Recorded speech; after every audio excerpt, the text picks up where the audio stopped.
Hello, people who maybe work at UPS. We all know Godzilla. We all know how he breaks into people's cities and stomps people, tramples, thousands dead, millions missing. So I figured, why don't I start a new series about watching all the Godzilla movies and reviewing them all? Because I want an excuse to do basically nothing, then complain about it online. Or just give it some points. It isn't all bad. See, I'm not gonna talk about awful writing, the big plot holes, bad writing again. And to make it clear, I'm sorry, but I'm not watching all of the Godzilla movies. This is mainly directed to, the first ones.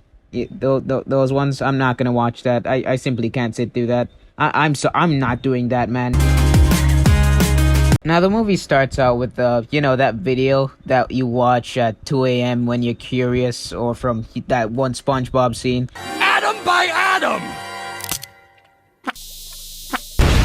They put an orange filter on it, like America portraying how it is in Mexico. I don't know who decided to do that. I think it would have just looked better if it was just normal. So, big bomb blows up. Everything in the vicinity dies. It's gone, obliterated, except for a big egg. And that egg survived a nuclear explosion. An egg survived a nuclear... It wasn't a new... I think it was just a big bomb. It wasn't nuclear. Well, no, I think it was, because it's Godzilla, so it... Okay. It's one of them. Either way, it's a bomb. It's a bomb, and that's just an iguana egg, I'm assuming, because, well, they showed iguanas. It survived an atomic bomb, okay? So, you know what? No, it's fine.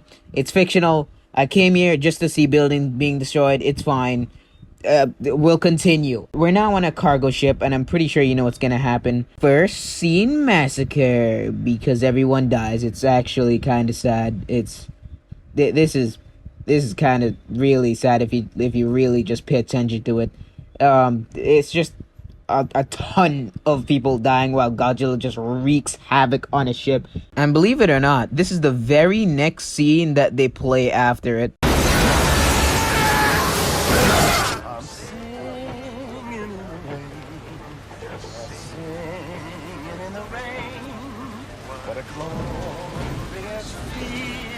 That is a tragedy. Probably millions of dollars lost right there alone. Okay, so this is He used to dig up earthworms for a living until the US military needed his help to catch an overgrown lizard. By the way, I generally don't think they say his actual name in this whole movie. They just say worm guy. Do you know you've interrupted a 3-year study of the Chernobyl earthworm? Yeah, you're the worm guy, right? Radioactive. It's his job, man. They're being so harsh for no reason, and he just stands there and takes it half of the time. And another thing that annoys me, yes, I know, there's more. They call my boy Tappa, I'm calling him Tappa, into this island to study Godzilla's footprint, even though they know it's not in his field. He even says it himself, and the response is just... Look, I work for the Nuclear Regulatory Commission, but accidents and spills are not my field. We know!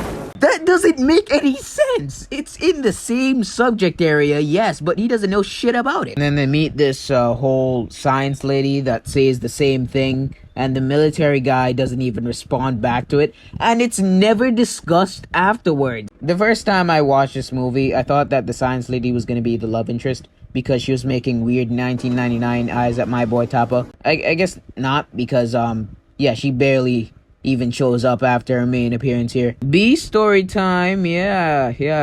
This is Audrey. She wants a raise, but her boss is a horny cheater, 1930s, stupid misogynistic boss that does not want to give her said raise. Why? Don't know. Then, we're back to science lady flirting with my boy Tappa. What is happening? Who is the love interest? I don't know. Please, movie decide. I don't know who's the love interest. Is it Audrey or is it the science lady? So they lead my boy Tappa to the wreckage that Godzilla absolutely massacred at the start of the movie. You know, that tanker. But we're not here to feel sorry for the hundreds of people that died, which they never talk about, by the way. We're here for the introduction about Mr. Roach. That's not his name. That's not his name. And I'm pretty sure in this scene, he's a villain. He's acting like a villain in the scene, in particular. But he's good, I promise. Maybe. I'm not sure. I think so. But he does come back at one point. Is that another boat scene? You got that right. 17 minutes in, and they're still trying to build up hype for when they actually show Godzilla. But anyway, it's two boats. Godzilla wants him, and he got him. I'm pretty sure that's at least one guy killed. Has to be dead. He is dead. Got a report of 3 fishing trawlers going down. Wait, it was 3 boats? Yeah, someone is definitely dead. They're dead. 100%. We're back to the B story. This is the comedic relief guy. He's absolutely mind-bendingly stupid at times, but he cool. He is dirt. He's a douchebag, gutter slime, dog crap, puke chunk. Jesus, God, that's a pile of words right there. Imagine using that in an actual argument. Nobody likes you. Nobody cares about you, bro. Go home. Oh yeah? Okay. Shut up, you goofball, water system, dumb crap sticks, brown towel, green cutter, grime tickling, empty plastic bottle, warm water, hot air, dense air, chair, broken fan, cursive writing, looking piece of... All right. I'm sorry, man. I'm sorry. It's my fault. I apologize. I'm no more. Just no more of whatever that was.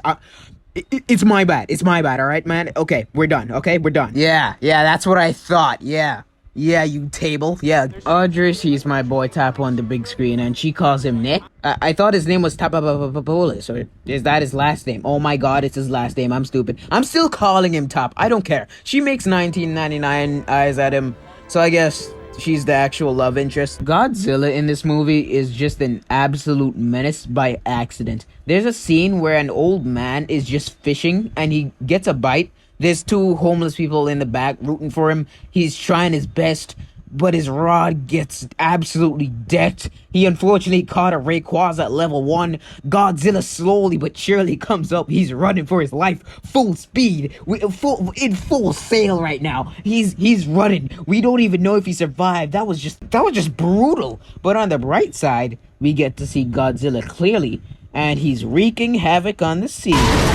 And as usual in some movies like this, the people in these said movies have severe look-back sickness because they just keep constantly forgetting that there's a gigantic prehistoric marvel right behind them.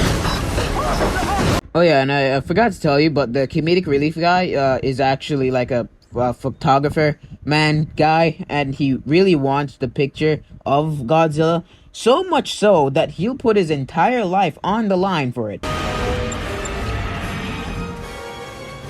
Move! Bro, you have a 10-second move, you stupid bitch! The military is here. They want to evacuate Manhattan for some reason. I don't know why. Why would they? Why? What's the plan for that? Why? What? They even say it themselves. It's 3 million people. Is that even the actual number of the people who inhabit Manhattan?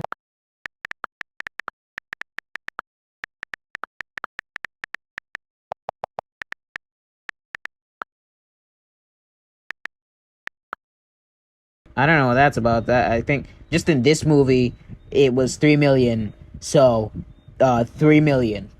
There you go. Maybe more kills for Godzilla, I guess.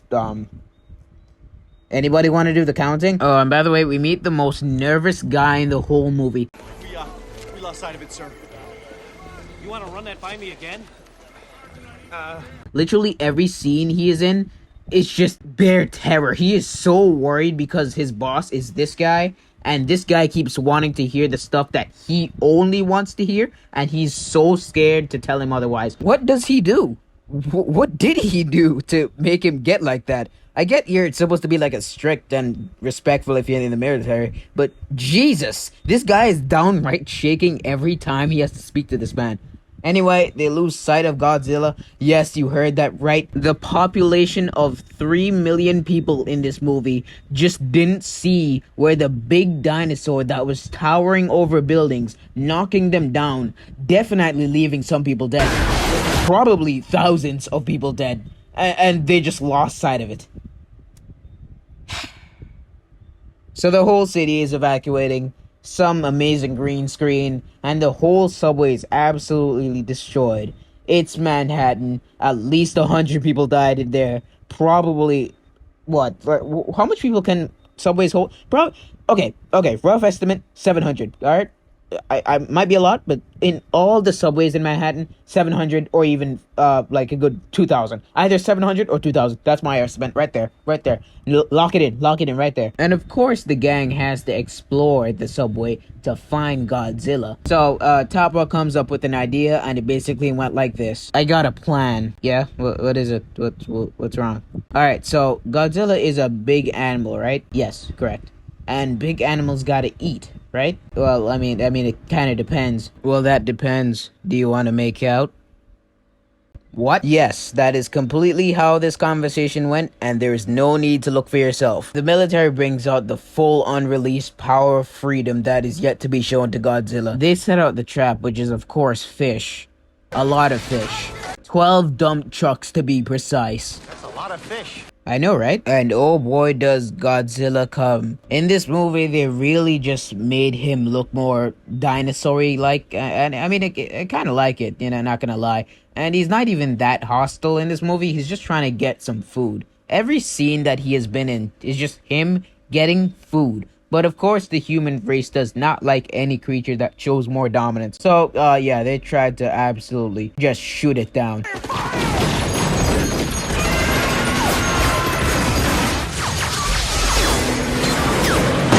They're terrible. These people should not be in the military. They miss badly and cause way more damage to the surrounding area. I don't know why you didn't think of this before. You literally have a tank there. The helicopters are just useless. They show up and they do so much more damage.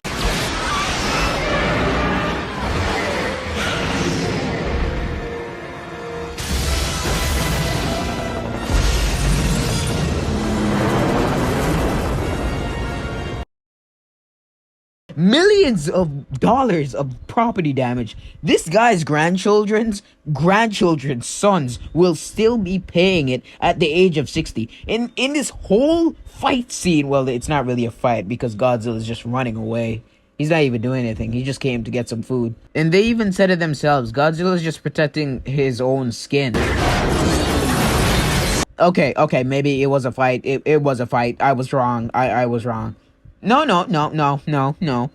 They literally expected 2 attack helicopters to do something. Even when they... What? How are they shocked? They're shocked that they absolutely tried to murder a large beast of an animal, and you just expect it to lay there and not fight back? What? He did all of this, and we did nothing to him. You are right. You are right and wrong, because on one hand, if you so happen to be transporting a fish on a container ship, you'll be extinct if you're in the radius of Godzilla. And on the other hand, he just wants to eat, and the humans in this movie think that's unbelievable. We're back to the humans now, and my boy Tappa and Audrey finally meet. It's been 55 minutes, and the love interest and the main character meet. That's just wonderful, but it turns out I don't like Audrey anymore. I'm just gonna say plain and simple, I don't like Audrey anymore. Not to go on the Redditor type of style, but I'm just gonna call her woman number 1 now. Woman number 1, do not betray my boy Topper. Like, I swear to God, Audrey, I swear. No, you saw the pictures. You know how he feels. You can't leave him like that. You bitch. Yeah, it's safe to say that I hate Audrey now. And now the military thinks that Tappa betrayed them, and now he's gone. I don't like Audrey. My voice is cracking because I feel the anger, the anger that I share towards Audrey is unmeasurable, and my day is ruined now. Thank you, Audrey. Is it because of me? Yes. Story. Well, what did you think? Yes, it's because of you. Drive off, Topper. Yeah, let's go. No, fuck you. So anyway, I haven't been mentioning it, but the insurance guy, you know, from the that whole tanker, he's actually in the French Secret Service. Topper and the French Secret Service team up to find the nest. Did I mention that too? No, I did not. Yeah, Godzilla lays eggs in this movie. Yeah, it turns out that the comedic relief guy, you know, that guy, actually followed Tappa into the Frenchman's lair and apparently heard everything from that window from that distance. So it's safe to say that the comedic relief guy is now superhuman guaranteed. You know, as you do, as most comedic relief guys are superhuman. So then he goes back to woman number one to tell her that they're going to the nest. And you know what? I'll just put my boots on and say this, but I don't know where this. What are we doing? I don't know where they were going with this. I don't know why they decided to make them go in the tunnel, except for the runtime, or just making up for the 55 minutes of not caring for this couple. But we're back to the Frenchmans, I guess. You know, remember when you saw all those guns when they pulled into the warehouse? Actually, no, they're not using all of those because it's just 3 people on Tappa. 4 people going into the nest, and 3 of them only have training, and Tappa is just the earthworm man. So perfect people for the job. Amazing. I gotta give him props for that one. I genuinely just don't know why they needed all those guns. They said this is all that they were here for, so I don't see the point. I thought it was gonna be like one of those Jurassic Park scenes where, you know, there's just a big group of people and each of them just die in various ways until it comes down to the main crew. But it is not. You may have probably figured out that I'm just going all over the place. Because this movie is going all over the place. There's comedic relief guy. Whoa! This is where the Knicks, like, get showered and everything. And the soldier Frenchman also going into the nest, but the main military guys were actually planning the whole time above surface and did the old trick again, making Godzilla come and credit when credit's due. They did it in an open area this time, so if he did try and fall for it, they won't do that much damage. But no, they still do the same damage. Godzilla jumps into the water to escape, but the humans already thought of that. They had the big boy submarine locked and loaded, ready for the fighting. And I'm sitting there thinking, yeah, this is a Godzilla movie. There is no way. There is no way he's gonna get taken down by, what, 2 submarines? That is cheap work for him. It's easy. It's probably gonna take, like, what, 9 torpedoes. It's gonna take, like, 9, 10... The whole arsenal of that submarine. What?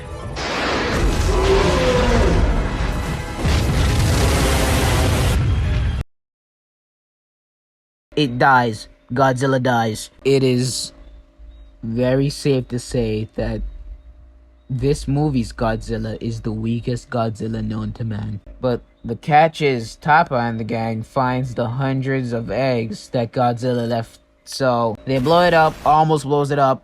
It doesn't blow up because the eggs hatch as soon as the plot wants it to. Now they're really just leading into the dinosaur thing because all of them just look like the velociraptors. Since they can't blow up the place, they have to get the military to do it. Not the French military. No, they died. They got obliterated. In this interval of them trying to get hold of the military, my boy Tappa, for some reason, forgives her. No, Tappa, don't do it, Tappa. Don't take the witch back. Take the red hair scientist. Is she red hair? I don't know. But take her instead.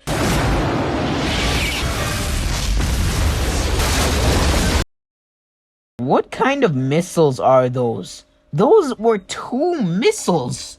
What is this? It reminds me of that one scene in Family Guy.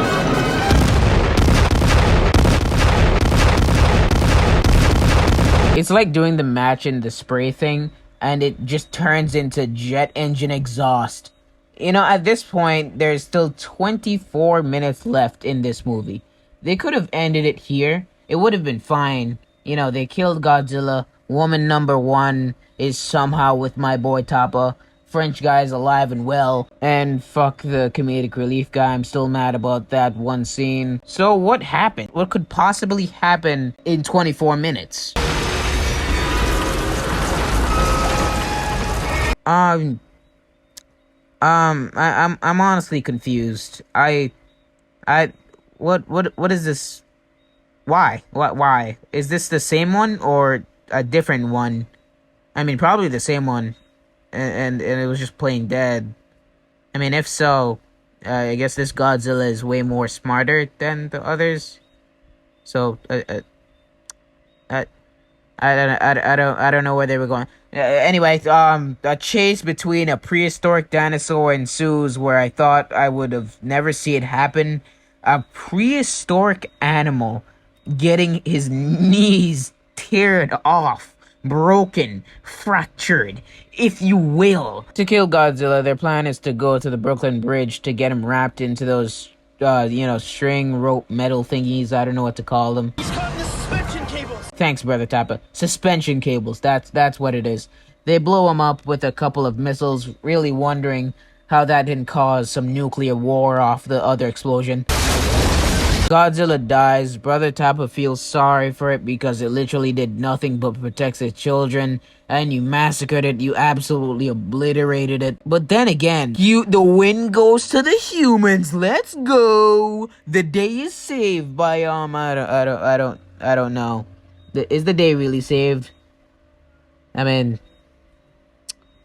probably not. I mean, everywhere is just either partially destroyed or completely destroyed. I feel like the only thing that only made me smile here is just this scene. That's one hell of a job.